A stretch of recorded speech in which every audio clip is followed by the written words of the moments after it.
You have to see that divine intelligence, that what they call God, in every single person that you see. And then you have to see that God in yourself. Once you can reconcile this, you embrace the reality of love. Every single of our listeners are emotional entities, whether they're aware of it or not. As emotional entities, we are born to love and be loved.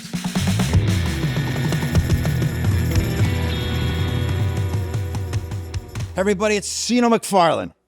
If you're enjoying the Seano Show, make sure to follow or subscribe on your favorite podcast apps so you never miss an episode. New episodes drop weekly. Don't miss out. Today's guest is a master teacher.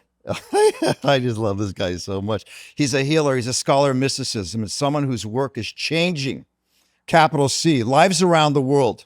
Dr. Joseph Michael Levry is the founder of Nam Yoga and Root Light and a pioneer in integrating ancient spiritual wisdom with modern day healing science. He blends Kabbalah, Kundalini Yoga, and Eastern philosophies with a heart-centered approach to personal transformation and global unity. He's advised world leaders, trained thousands of students, and led mass meditations that have literally shifted the energy of entire cities. Beneath all that, he's a deeply grounded, soulful human being on a mission to raise consciousness and reduce suffering from breathwork to sound and tension to frequency. We're going to go deep in the healing arts with a man who's walked the path and is lighting it for others. It is an unbelievable honor and blessing to welcome my brother, Dr. Joseph Michael Levry, to the Seano Show. Thank you, Seano. It is such a joy to be here with you. I'm so grateful. I'm so grateful. I want to first give a shout out to Brandy for putting us together. Oh, she she's called amazing. it in. She called it in, brother. Yeah. She's adorable. She's Yeah. such a bright soul. She's a bright soul. And then you were kind enough to invite me to your office at Ocean Avenue. And I sat down. It was love at first sight. You just cracked me with that. I just, oh man, this cat's onto something here. You are such an amazing guy. You're just incredible. I just love you. I have so many questions for you. And once again, thank you for making time. You're a busy man. I appreciate it. Where were you born? I was born in the Ivory Coast. In the Ivory Coast. Yeah. And a very spiritual family. A very spiritual family. You talk about your family, please. Spirituality was pretty much like breakfast, which means that it was spirituality in the morning, spirituality at noon, spirituality at night. So I was groomed into a very, very spiritual family. And it is something that has been very a core of who I am, even though my background is math, physics, science. But spirituality has always driven, it has been the North Star for me. Yes. I was surrounded by a lot of great, great mystics. Who I am is I owe that to these great mystics. So they kind of took me under their wings and actually groomed me. They groomed me with the most secret and sacred aspect of spirituality, of the mystical science. At a young age, did they know that you were special, that you were tapped, that you were to carry this message? Were you groomed for that? Or was it just, that's the way we do it in our family and we're going to see what happens? Well, can you walk me through that? Nothing is done by chance. That's not, is to start with. And they sowed this seed of spirituality in me, this mystical something in me, and they just started to water it. So at a young age, they started to work on me and to get me where I am today.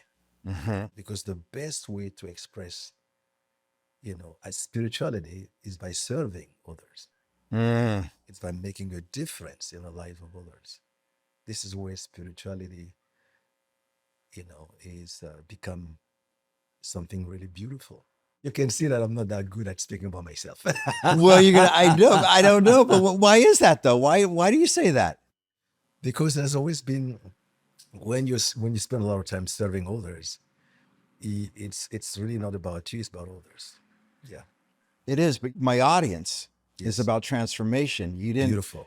And I think it's really, and I want to know your story and your transformation. You just all of a sudden weren't one day woke up and you're in front of the United Nations. There was you weren't one day leading 300,000 people in meditation, Yes. that just didn't all of a sudden happen. No, it There was a didn't. path to that. Yes, it didn't. It was like a massive amount of spirituality, massive amount of training, and in mystical organizations, it was a massive amount of initiations, secret, and I was just lucky to be at the right place. The right people who actually took me under their wings. They were kind enough to take me under the wings because they didn't have to do it.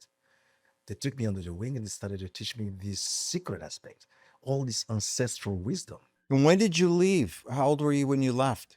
at a very young age, very young age. And where did you go? Well, most of my years it's been in the United States. I travel a lot throughout the world. And then I spend most of my time in the United States. But still, as a base, I'm still traveling all over the world continuously. Yeah. But then you went to school, right? I did chemical engineering and industrial engineering. I have a bachelor in industrial engineering from Polytechnic University and a master's as well in Polytechnic University of Industrial Engineering. And then, of course, I wanted to do my dad, after my master's degree in engineering, said to me, "What's next?" I said, "The PhD is next." And he said to me, "Okay, if a PhD is next, then just go ahead and just get your PhD in engineering." And when he was alive, I just engaged in trying to do a PhD in engineering. And when he passed away, I shifted from engineering into metaphysics. Yeah. Oh, wow. But it's interesting you ask me this question. See, my dad was extremely spiritual. Yeah? When I was young, he said to me, "Listen, I would love for you to be," he said, "my choice." He was not imposing it on me. He said to me, "My choice is you can either be a pilot if you want. I'll be very happy if you're a pilot, or I'll be very happy if you're a doctor, And at first he said to my mom, "Okay, I'm very happy if you go into religious life." My mom said, "No, he's not going to go in religious life."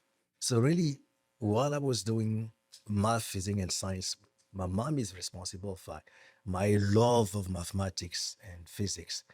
When I was doing it, I remember one time we went to the hospital to see someone. And when I saw the blood, I said, "I'm not doing. I'm done. I am not going to be a doctor." I said, "My dad, forget it. I cannot be a doctor. I'm not going to be a pilot either." So I chose engineering, which is really what I ended up Wow. becoming. But as strange as it is, even though I turned around from engineering, working in the corporate world, and working for myself, and eventually coming into metaphysics, I realized that I end up doing most of what it is I wanted to do. I was not a pilot, but I spent my whole time in plane. I've been flying like crazy between cities and countries and continents. So pretty much I was not a pilot, but it was fine. Now, I am not, yes, of course, I'm a doctor in metaphysics, but I'm not a doctor in working in a hospital and in trying to just take care of patients and everything else. But my desire, the side of metaphysics, was expressed into healing, which is my desire was to do things that will help and heal. For example, some of my music is being used in Sloan Kettering Hospital for children who have cancer in order to reduce the pain. So, of course, even though I didn't manifest this desire of becoming a doctor in a hospital, you can see that I engaged eventually. My pathway, my journey took me into doing something that has to do with healing as well. So it's quite fascinating. You've said numerous times very spiritual. You use that family. What makes somebody very spiritual? Oh my God. It's which means everything that has to do with spirit. Everything that has to do with spirit. Um, which is a body of massive ancestral wisdom. I come from the motherland. Yes, I am American, but I come from the motherland. And the motherland is the root of humankind. Yes. Now, there is the motherland is 10% seen, but 90% unseen. What I mean is, it's a world of massive spirituality, but those who are exposed to that science are those who know and who are connected to those who know. Mhm. Yes.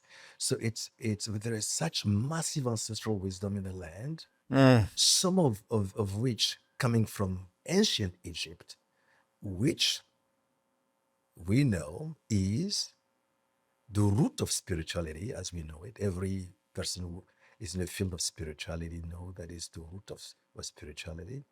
So some of the remnants of spiritual wisdom, are still all over the land, Mm. but they are hidden all over the land. You have to find those sages, those powerful sages who have incredible wisdom, who can multiply themselves or duplicate and turn themselves into 7 people in 7 days, who have the knowledge to talk to trees and to plant, who Wow. communicate with the mineral kingdom, who have knowledge of the vegetable kingdom. They can do the most incredible thing with the vegetable kingdom. It's amazing what they can do with the animal kingdom. Mm. This wisdom is still in the motherland, but it is not known because it is hidden. It is Mm. some of the secret aspect of the wisdom that is through the land. And my own family happened to be the depository of a very powerful mystical mystical wisdom.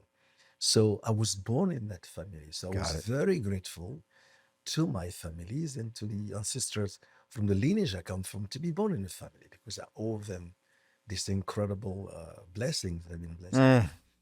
And if there is spirituality, and there is spirituality, but spirituality from the standpoint of ancestral wisdom is not that known. It's not that known. It needs to come out, especially at this time in the world, Mhm.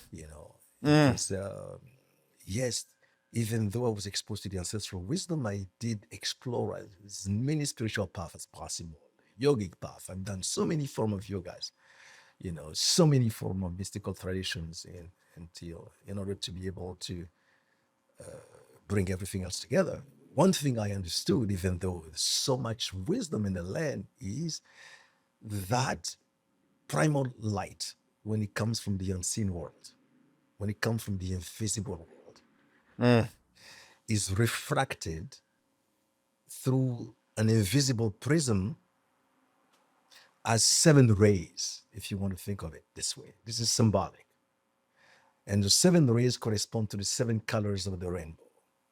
So you have on the earth, maybe you have the wisdom, like a red wisdom, people call certain religions, certain mystical traditions. Then you have the orange mystical traditions, then you have the green and the this and the that, and you have all of the spiritual people and all the religious people fighting among themselves, and fighting in the name of the creator, this great intelligence, that supreme intelligence, Mm. which manifests itself as love, wisdom, and truth.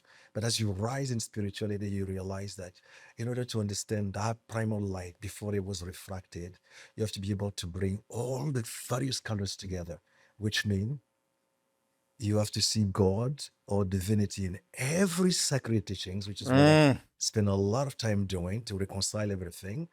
You have to see that divine intelligence, that what they call God, in every single person that you see.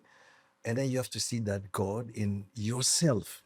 Mm. Once you can reconcile this, then you embrace the reality of love, which I know you're just working on under the auspices of love, Mm. which I so embrace in the work you're doing.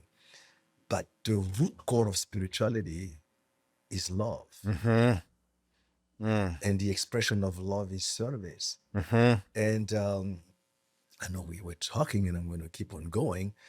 But when it comes to healing, you cannot have permanent healing until you have the love component that is translated in spiritual healing. Mm. What I mean by that is we're moving in this world where we're just being pulled apart, and there's all of these.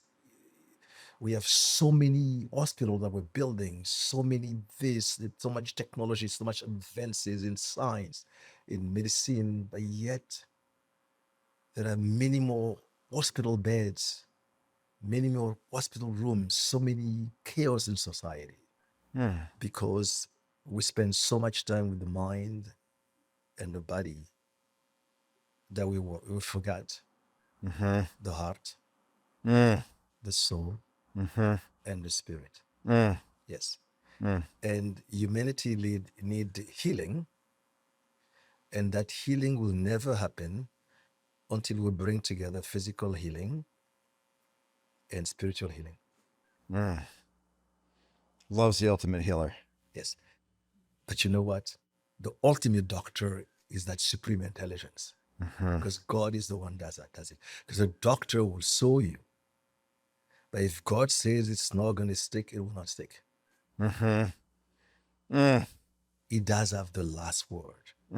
Or that supreme intelligence, that it, she, or he has the last word.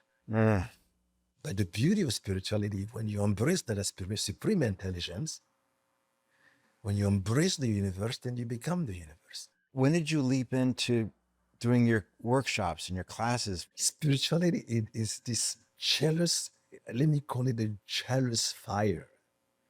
It is burning in you. You know, Yeah. I was so pregnant with it. My heart was so pregnant with it that it could not wait to burst. Oof. Yeah. Yes. So the call to serve, the desire to go and serve, is something that becomes so strong in the servant of the universe that you have no other choice but to do it. Because your peace of mind and that divine love in your heart and that peace in your mind come when you start expressing that. Because ultimately we are born to manifest higher awareness and then serve the creative entity to become an extension of that creative entity. And when you have that spiritual fire burning through you and the desire to serve is predominant, it will just manifest one way or the other. You felt it so strong that you just knew it's time to carry this You message. just know. The elder said, hey, time to go fly. You just know. You just know. You just know. It's not something. It's you just know. You just know. You just know. Let's talk about changing brainwaves. You have to change brainwave. Yeah. You have to change brainwave. Yes, but it's you need to change brainwave in order to be able to get rid of all of the anxiety that people are suffering from, all of the fear that people are suffering from, all of the void that people are feeling in their heart. Seano, listen, the reality is that we are emotional entities. Every human being is an emotional entity. I am an emotional entity. You are an emotional entity. Every single of our listeners are emotional entities, whether they're aware of it or not. As emotional entities, we are born to love and be loved. Yes. And that love is defined by the relationship, the maturity, the quality of our relationship with our mother and our father when we're growing up will determine how emotional mature we are going to become.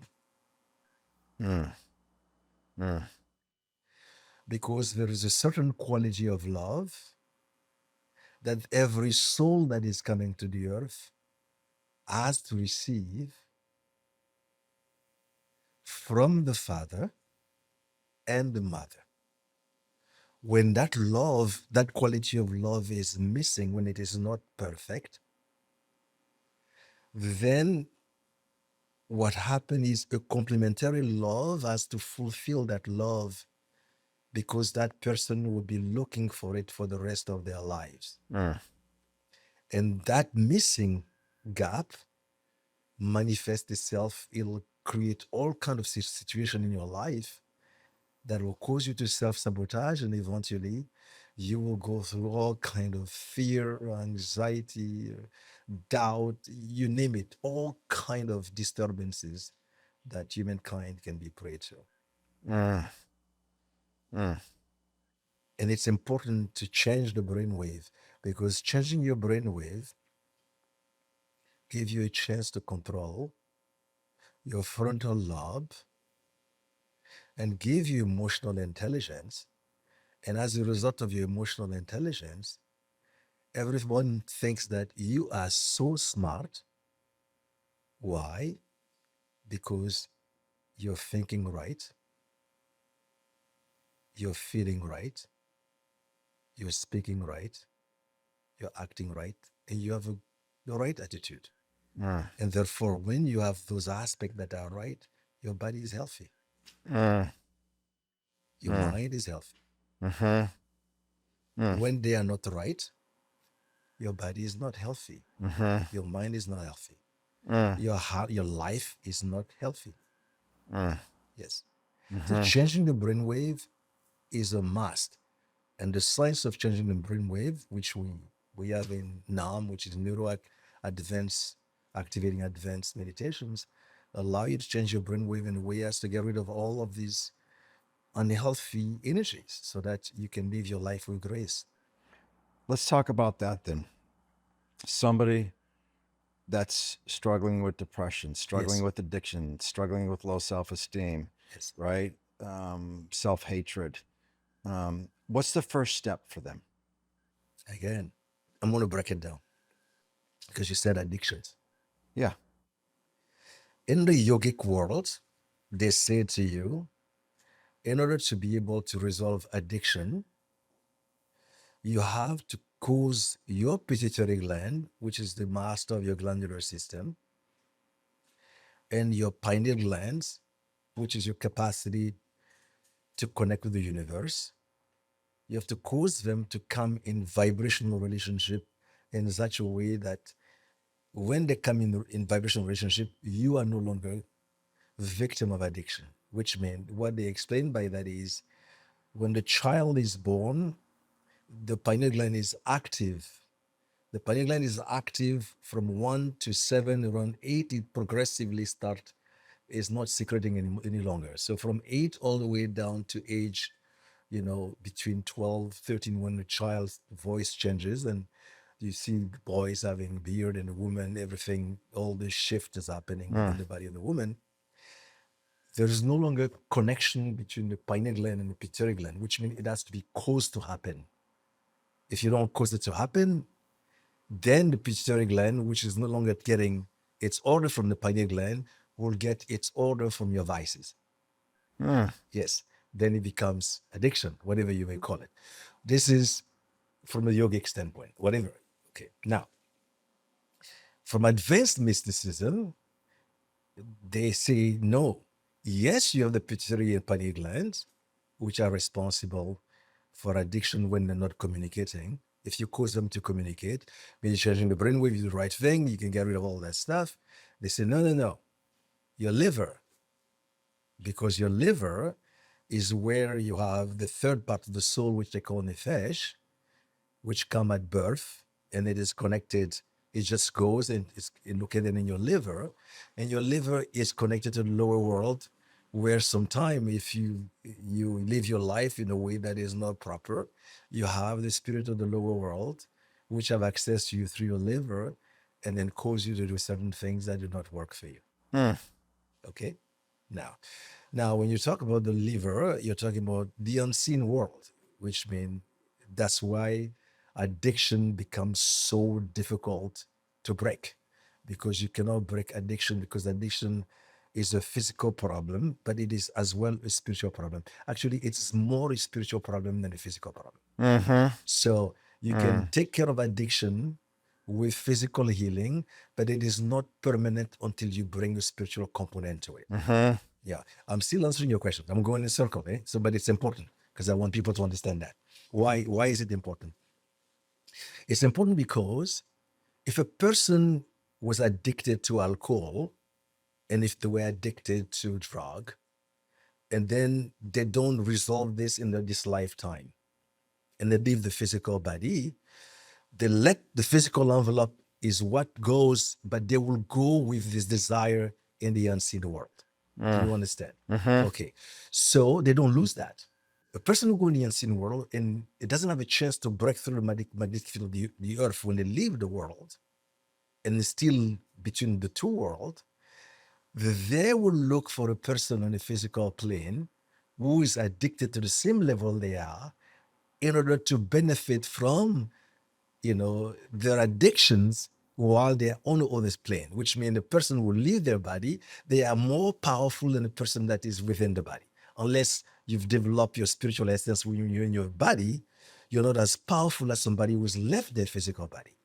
So a person who was victim of addiction, who was addicted in the physical body, when they leave the physical body, they become so powerful that when you decide, okay, I'm doing AA, I am doing this, I'm done, and then you have like you're sober for a while, and sometimes those spirits, if you're vulnerable, through the power of suggestions and the power that they have from the other side, will entice you to how would you call this again? Relapse? You relapse. Yes. Most relapse come from the unseen world. That's interesting. Wow. Yeah, most people don't know that. That is why most people don't know that the only way to permanently get rid of addiction is first, you need the physical component of healing, that is true, but you have to close the door to those spirits from the unseen world. That is why people were ever able to get rid of addictions, is because they became super spiritual, either very religious or very spiritual without knowing why. But actually, even if you were not super spiritual, super religious, and someone taught you how to close the door, then those spirits no longer have access to causing you to relapse, and you free yourself from addiction so that you bring spiritual healing through a thorough understanding of how the spiritual world works and how to keep the spirit away from you so that you can live your life free from that without having to relapse. So can you avoid relapse? Yes. How do you do that? You close that door. You need spirituality, spiritual healing. You need that. But in terms of healing itself, you can have healing. The problem with healing is we always put the tail before the head. Do you understand?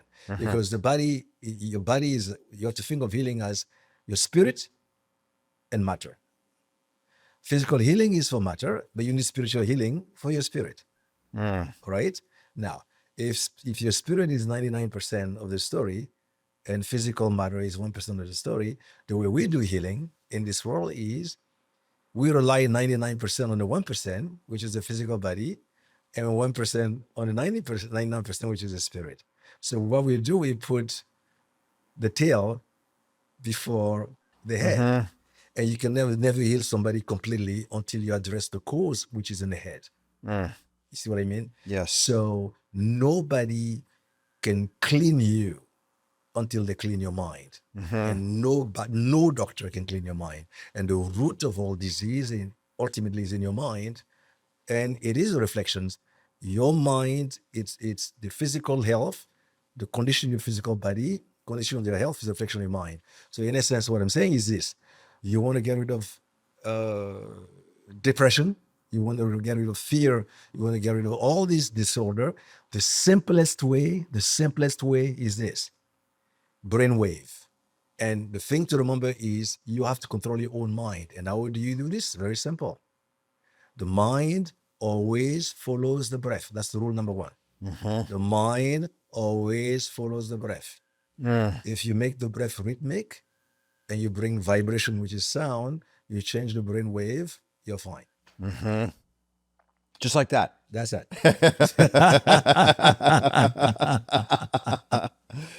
Okay. Yeah, maybe you'll walk us through that a little bit later on. What that's Fascinating, isn't it? No. That's addiction is a spiritual malady. It is. It's a spiritual malady. Until you figure that out, you'll never get it. You're right. But you're doing amazing work with addictions. Spirituality is a necessary component when you're dealing with addiction. But not even addictions. Healing, you have to address spiritual healing. Mm-hmm. Yes. Okay. My next question for you, sir, is the following. Yes. You're in the world. You're dealing with a lot of things. You're a busy man. You're traveling around. You're dealing with a lot of darkness, a lot of crisis, a lot of things. How do you personally not let anyone blow your light out? It's very simple. You have to remember that you're not a machine, Uh, that you always have a choice. It doesn't matter what is happening around you, you always have a choice to react or not react. mm-hmm. Yes. Because your perception of a person or perception of a situation can affect your health. The way you respond to it can affect your health. Yes. It is a choice. Yes. How do I react? I just don't react. Don't react. Great. So how? Right, but how do you not react? You just don't. You understand that principle. Yeah, you just don't. You don't even. I get exactly. The best way for you to learn not to react is you need to have a strong nervous system. This is what Sukshma Vyayama, which you've done already. I mean, Renata is an amazing and Alisa, they're incredible. Sukshma Vyayama gave you such an amazing nervous system. It gives you strong nervous system, strong blood nervous system. It gives you baby blood. Your blood becomes the blood of a baby. Yes. So when you have a science like Sukshma Vyayama, which causes you to go to sleep and wake up younger than you went to sleep. Yes. And I love that. And then you're boiling with all of this pranic power. Yes. Okay.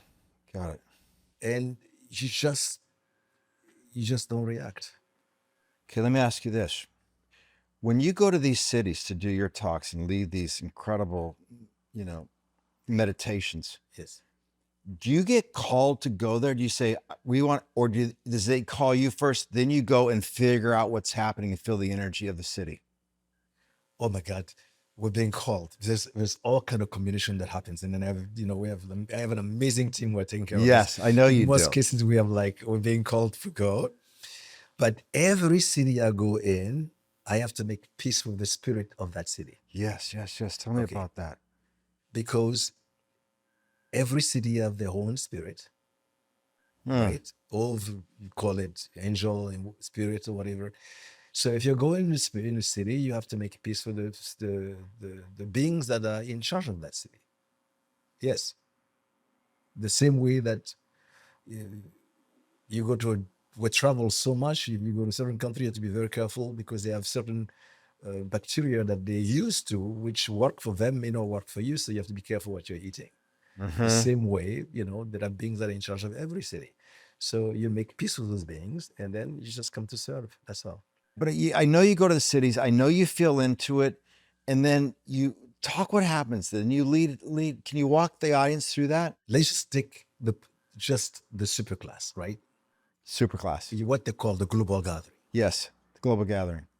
I will say that I hold the space for a global gathering. We're doing now, but I think that there's much more than me involved in the global gathering. See what I mean? I think it is the blessing that I've had from Maharaj, Baba Virsa Singh, that are extending through me in the global gathering. Now let me explain this to you. This is very important. So I'll tell you. Maharaj Baba Virsa Singh is an Indian saint. He is the person who gave me the gift of Nam. Okay. I used to travel to India. I used to go spend a lot of time in India. I used to go back and forth. I used to go to the Himalayas, the various places in India. And the last time I was before I met Maharaj, I was in India. And then when I think it was in Rishikesh, and I left and I got sick. And when I got so sick, I decided, you know what, I'm not going back to India. I said, I'm done. That's it. I remember I was in Switzerland. I was not feeling well, and Deborah, in Switzerland, she was helping me organize, everything in Switzerland. Then eventually, I flew from Switzerland to Sweden, and eventually in Sweden, I got mysteriously better. Came back, and went through all kind of things in order to get better. Now, then I was being pulled to India, and I didn't want to go. I was being pulled to India, and I flew to that year. I was flying to Israel, and then I lost my luggage when I arrived in Israel, and I was so happy that I lost my luggage. And I said to the universe, if I find my luggage, I go to India. If I don't find it, I return in the United States. I was, I was praying for not finding my luggage. Wow. A day before leaving Israel, I found my luggage. I said, okay, I made a deal with the universe. Since I found my luggage, I'll go back to India. So I just went back to India. I arrived in India, just when I arrived to Delhi, and I was having those nap that I take in the afternoon, and we have this incredible spiritual experience like cataleptic, where you just leave your body to do all kinds of stuff. And then through those experiences, I see Maharaj who appears to me. And then 3 days after, which was the night of Christmas, I met Maharaj. This is how I met him. So, and then through our interaction, he said to me, yes, I came in your dream. This is where Maharaj gave me Nam, the gift of Nam. When he gave me the gift of Nam, look in my eyes and give me Nam, everything changed.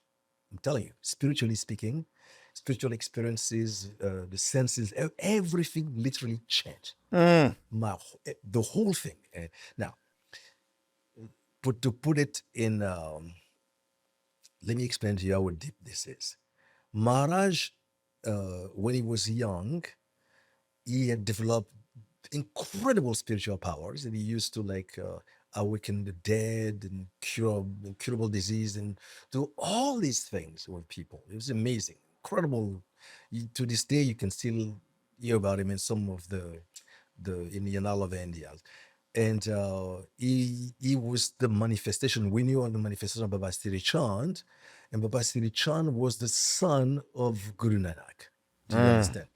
And the father of yoga, which is Patanjali, in one of his lecture, 2160 or 80 years before Guru Nanak was born, predicted that Guru Nanak was going to be born, right, in the land of India, and he will have a method called Naam, and that method will allow people to cross during the age of steel all the karmic waters.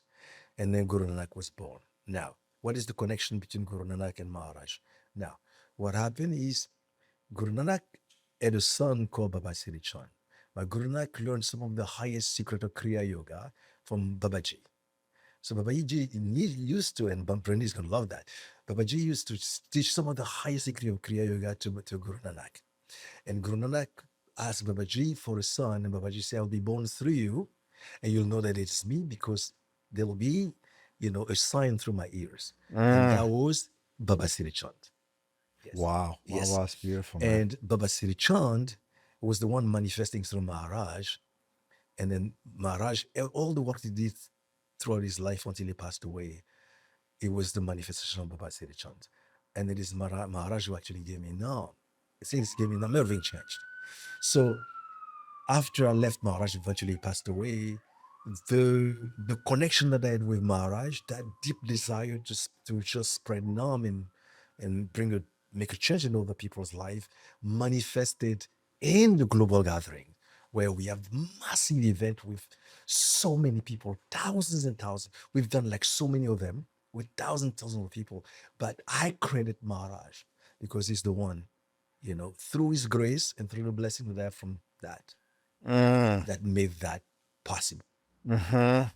Wow, wow, wow, wow, wow. That's beautiful, man. Wow. Wow. Okay. When are you your happiest? I'm happy all the time. You're happy all the time. I'm happy. I believe you. You know why? Because life is a grace. Yeah, talk about that, brother. No. Yeah, just go with that. I mean, to be able to wake up in the morning, it's a manifestation of grace. To be able to breathe is a manifestation of grace. And for me to be able to spend time with you, it is a manifestation of grace. Everything in life is grace. How can we not be happy? This land that we're walking on is holy. Everything in life is holy. So when you have the awareness of that this sacredness of life, the awareness of the fact that the mineral kingdom is sacred, the vegetable kingdom is sacred. When you realize that the animal kingdom is sacred, the human kingdom is sacred, every human being is sacred because they have the breath of life running through them. And when you recognize your own sacredness because of the breath of life running through you, that you being alive is an act of grace. Breathing is an act of grace. Seeing is an act of grace. Listening is an act of grace. Speaking is an act of grace. How can we not be happy? It's a grace. People come to you for your assistance all the time, Yes. right? People come with great loss, great, tragedy, and you always guide them back to prayer. You always guide them back to breath. Yes, but it's like we have this amazing repertoire of incredible spiritual technology, and when people bless us with their presence, we share this incredible knowledge with them. Yes, Freely. yes, Yeah. completely. Yes. I think the reason why I've been successful and been doing it for so long is because I have a real compassion for people's journeys, and I understand darkness a little bit, and I understand the power of the mind. At the end of the day, people are going to do what they want to do. This is how I look at it. The power of water to melt a stone is incredible. If you take a drop of water and you just have it, it's just a drop that falls on the stone. It keeps falling one after the other. Eventually, it's going to make a hole in the stone. Yes. I embrace them with the power of love. Yes. And the power of love, that's just, it's completely innocent, that come from the heart, can do incredible things. It can do wonder. Especially when you embrace people with love, it just completely melt away all of the artificial stuff that are there. And it's as yogis, we have to completely break away all the barriers of limitations. But when you identify with the person that come to see you, then you become that person. I love Yes. it. Yeah. Yeah. If you have a limited sense of identity, then it's difficult, or because it's like identity in spirituality is a big thing, because we always help people we identify with. We help community we identify with. We help friends we identify with. We help families we identify with.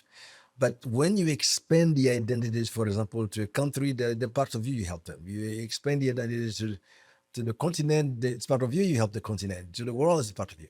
So when somebody comes to you to see you, when they come to see me, I identify with them. I extend my identity to embrace them completely. Once you do that, automatically, and it allows you to, then you can merge with them. Once you merge with them, it's very easy because they become like a part of you. So when something is a part of you, you will know, okay, the pain is here because it's a part of you. You see what I mean? It's up here because it's a part of you. So it's easy to say to them, okay, you can locate things, because when something is a part of you, if your hand is a part of you, if something pinches it, you'll know, okay, this is where the pain is. If you have something that's ache there, you're gonna know. So if you identify with somebody, whatever they're going through, you will kind of, in exchanges, you will just know it pretty much, because you've merged with them. You've just embraced them. You've used that power of unconditional love, because it's unconditional, to embrace them, because you become the universe embracing that power. And eventually you become the light that, light the path for them in the same way you're lighting your path at the same time.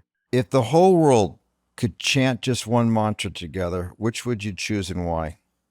If the whole world can chant one mantra, the mantra will be the mantra of love. Yeah. Yes. The one thing that the world needs the most is love. Seano. Because the reason why we're fighting is because that we have forgotten that we are all interconnected. And we have to move beyond the barriers of limitations, and then realize that we're each a reflection of each other's. And why I say the mantra of love, I could have said, okay, they should do Om, they should do this mantra, they should do this mantra. But the power of love as a science is incredible because everything that is good in a human being is activated by love. Everything that's good in human beings. Everything, love awakened within the human soul. I mean, they awaken within the human, all the potentialities of the soul. Why do I call it a mantra? Yes, because it's the highest vibrations, and I think that we all have to embrace the reality of love and then be able to share our love with our loved ones. It is so difficult for people to tell their loved one, I love you. It's so difficult for people to tell others, I love you. Yes. I mean, it's because of society. And I think that if we start spreading love, using love as a mantra in our daily lives, which means that even starting to love ourselves, saying, I love myself, and when you love yourself, you give yourself permission, give yourself permission to give permission to other people to love you. But at the same time, it's easy to love someone else because you love yourself. But I believe that the big mantra that the world needs the most is love. Yeah. Everyone said, no, we need peace, we need light. But the mother of light is love. Yes. Let me ask you this: when clients, people in your say, I want to love myself, I want to love, but how do I love people when they stole from me, when they betrayed from me, when they killed some? How do I love them? How do you walk them through that? There are many ways of looking at it. There's a saying spiritually. They say sometimes you have to let go of the angels in order for the archangel to come in. Right? Yes. Okay.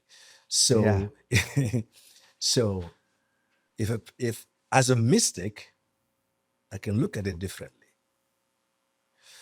If a person come and take something away from you, okay, first of all, anything that belongs to you by cosmic right, which means if you take all of your lifetimes, the many journeys, and everything you've done, your thought, your feeling, your word, your action, your attitude, whatever is yours is yours. If they've done something that is not kosher, or anyone in the lineage, generational lineage, have done something that's not kosher, that they're paying for, that wallet may not return to them. Yeah. Now, as a mystic, I can say, if the universe took it away from me through this person, maybe I'm letting go of the angels for the archangels to come in. Because sometimes you have to let go of a lesser good for a greater good to come in. But then it's a matter of mystical perceptions where you can take an event and shift the reality in such a way that it actually works for you. Or you can stay within that reality and worry about it, because when you worry for something, you're praying for troubles. So how do you learn to love? Serve. The fastest way to learn to love is to serve. It's like everybody want to change the earth. The fastest way to change the earth is to change yourself. The fastest way to make the earth better is to make yourself better. But the best way to help yourself is to serve others. And when you serve others, you're learning to love. What is love? Love is giving. When you serve, you're giving. And the moment you start giving, then you start embracing the reality of love, because you start appreciating yourself more, because you're giving, you're seeing the joy in someone else, and then you're feeling good about what it is you're doing. Because of the serotonin that is created by you making someone else happy. And it does something to you. And eventually it adds up, it adds up, it adds up. And then one day you experience self-love. Sometimes the shortcut is the curve. Sometimes the shortcut is the curve. It's the fastest line. Yeah. Yeah, right on. Everybody's looking for the fast line. Yeah. The straight line is not the fast. It's the Yeah. curve. Mm-hmm. And serving is the fastest way to get there. Mm-hmm. It's the curve line. The United Nations thing, I've watched that footage of you there, but I want to know what's going through you when you walk into the United Nations and during that time period. What was happening? You know, it is an indescribable experience to be with thousands of leaders, literally, 1,000 leaders, and then move them through this incredible spiritual technology, then eventually make them have a taste of what it is to spread vibrations of love and vibrations of peace and vibrations of light in this compound. It was incredible. It's incredible. It's incredible being there because it's an amazing place to be able to have the privilege to do, the type of work we've done there. It's incredible. Yeah. All right, let's have some fun. Here's some fun questions for you here. All right. We'll do kind of some fun, just what comes to mind. One mantra you live by every single day. Love. Love. A book that changed your life. The Bible. Wow. If you could put one practice in every school in the world, what would it be? Breath. Wow. The most powerful lesson you've ever learned from pain. Service. Wow. A song that instantly lifts your spirit. The sound of my breath. If you had 60 seconds to give the world a message, what would you say? Don't forget to love. One thing people misunderstand about healing. God does it. The first thing you do every morning. Be grateful for life. If you could put love in another word, what would it be? Unity. Unity. Right on. And what's next for you? Expanding. Expanding? Yes, and hanging out with you, Seano. You want to hang out more? Hi, what do you want? Do you want to get on We bikes do and more ride? of that. You get in the ocean with me? What do you I want to do? saw you. It's incredible to see you do You that. gotta come on. You gotta come jump in the sea with me. Uplifting. I mean, It is, it's yeah. incredible to see you do that. You have so much energy, so much stamina, so much. I mean, to see you do it, I feel so uplifted just to watch you. And That's very kind it's of incredible. It's incredible. People should just follow you. They should do it with you. you. Yeah, It's such an amazing therapy. that's how I love people. No, it is a light. It's very therapeutic. Yeah, it's very therapeutic. Yeah. And the ocean's a mean, great healer, a great No, teacher. it's incredible. I mean, it's there all day long. I mean, the sun is hitting it, Yeah. and if the sun hitting it, it's incredible. It's just as incredible healing properties. In spirituality, water is called the hand of God. The hand of They God. said when you do the last thing, you have nothing else to do, you need help, you don't know what to do, you go to the hand of God, which is water. Oh, wow, it's beautiful. All right. Final thoughts to the audience? Anything else you want to say to the good people around the world? I just send my love and my heart and my blessings go to all your listeners. Beautiful. I love you. I love And I you. appreciate It's you. incredible. And I respect your journey. It's powerful what you're doing. And thank you for sharing with us today. The Seano Show is a production of iHeart Podcasts, hosted by me, Seano McFarlane, produced by Pod People and 28th Ave. Our lead producer is Keith Cornelick. Our executive producer is Lindsay Hoffman. Marketing lead is Ashley Weaver. Thank you so much for listening. We'll see you next week.